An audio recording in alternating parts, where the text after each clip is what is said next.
All right, everyone, settle in. So, for the last couple of weeks, we've really wrestled with Aquinas' five ways, right? We've followed the logic, and we've landed on this conclusion that, okay, something has to be the ultimate source of reality, a first mover, an uncaused cause. But let's be honest, that conclusion kind of leaves us hanging, doesn't it? It's like we've proven that something exists, but we haven't said a single thing about what it is. Well, that's what we're diving into today.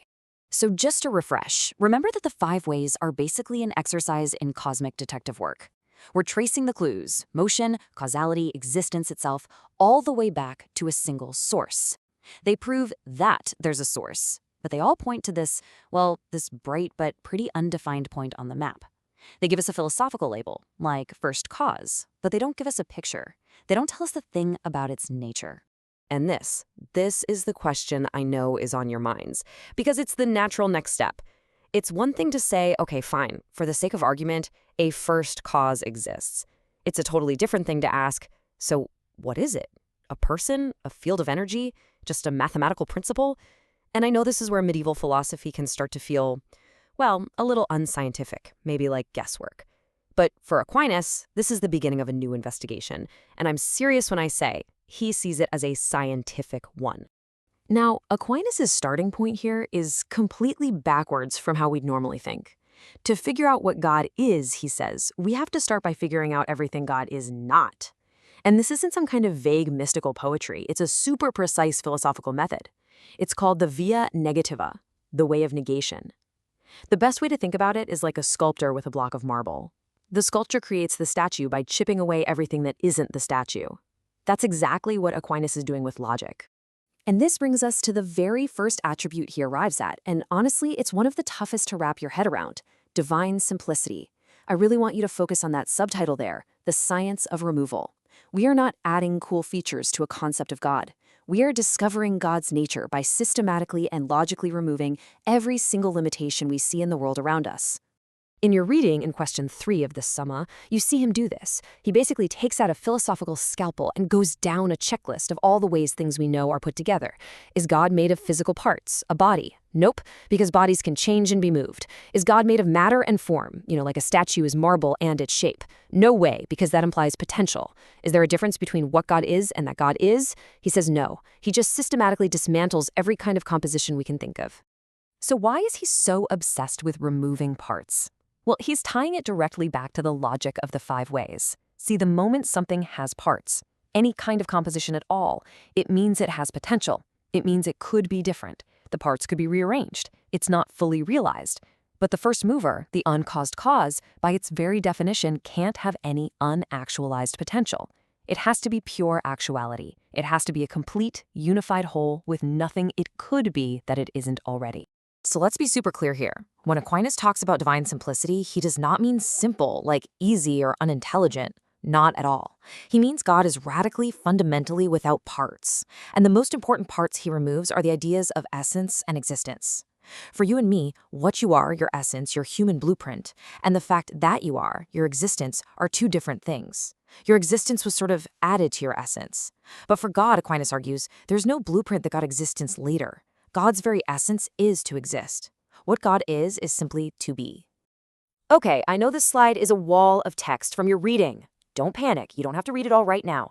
The reason I put it up is so you can see the structure of his thinking. He's not just making random declarations. He starts with one denial, say that God is made of matter, and that logically forces the next denial and the one after that. It's a chain of deduction, one step at a time. This is what he means by a science of removal. It's all about isolating the unique nature of a totally uncaused being. Okay, pause. This is the big objection, isn't it? It's probably what you're thinking right now. If we strip away all the parts, all the properties, all the things that make something something, aren't we just left with nothing? A void? An empty concept? How can something without parts be anything at all, let alone the source of everything? It's a fantastic and necessary question. And Aquinas' answer, well, it flips our intuition completely on its head. He argues that we've been thinking about fullness and richness all wrong. That emptiness we're imagining is, for him, the exact opposite. It's an infinite fullness. This is what we can call the paradox of perfection. The idea that true, ultimate perfection isn't found in having a million different parts, but in having none at all. Let's see how on earth he argues for that. This chart really helps nail down the core difference. Look at the left side. That's us. That's everything in the universe. We have being. We participate in it. Our essence gets existence, which makes us a composite. But now look at the right side. God doesn't have being. God is subsistent being itself, ipsum esse subsistence. Because God isn't a mix of essence and existence, God just is the unlimited, unreceived act of to be itself. So this completely changes what we even mean by perfection. Divine perfection isn't a checklist of cool superpowers. It's the logical result of being unlimited. Think about it like this. Imagine you could have whiteness itself.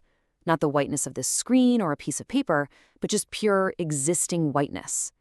It would contain the absolute fullness of what it means to be white. Aquinas is saying God is like that, but for being itself. Since God is being itself, God must contain the fullness of every perfection we find in things that have being. And this slide really boils the argument down to its core. For Aquinas, perfection is just another word for actuality. A thing is more perfect the more in act it is. A seed has potential, but a fully grown tree is more actual, so it's more perfect in its treeness. So if the first cause is, by definition, pure actuality with zero potential it hasn't already realized, then it must, logically, be supremely perfect. Simplicity doesn't lead to emptiness. It logically requires absolute perfection. So, why are we doing this? Why spend all this time on what can feel like abstract medieval puzzles? Well, because getting a handle on this method is the key to the whole project, and it directly answers that skepticism about whether any of this can be considered a rigorous, scientific way of thinking. So let's just pull it all together. First, what we see here is a really rigorous, disciplined use of reason, not just wishful thinking. Second, and this is huge, it stops us from making God into some kind of cosmic superhero with a bunch of powers. It avoids that crude anthropomorphism. Third, it gives us a really clear way to think about how created things relate to their source. And finally, it shows us the profound limits of our own language when we try to talk about ultimate reality. And Aquinas himself was completely aware of this. He wasn't arrogant about it. He even quotes Pope Gregory the Great here, admitting that when we talk about God, we are at best stammering. We're using the tools of human language, tools built for a world of things with parts, to point at something that has no parts. It's an incredible moment of intellectual humility, right? So I'll leave you with this to think about. Aquinas doesn't use reason to solve the mystery. He uses reason to draw the borders of the mystery with incredible precision. He pushes logic as far as it can possibly go, right up to the cliff's edge of what we can say, and in doing that, he shows us something really profound about knowledge itself. So what does it mean when our most powerful tool for understanding the world ultimately leads us to something that, by its very nature, goes beyond our understanding? Keep that in mind as you continue with your reading.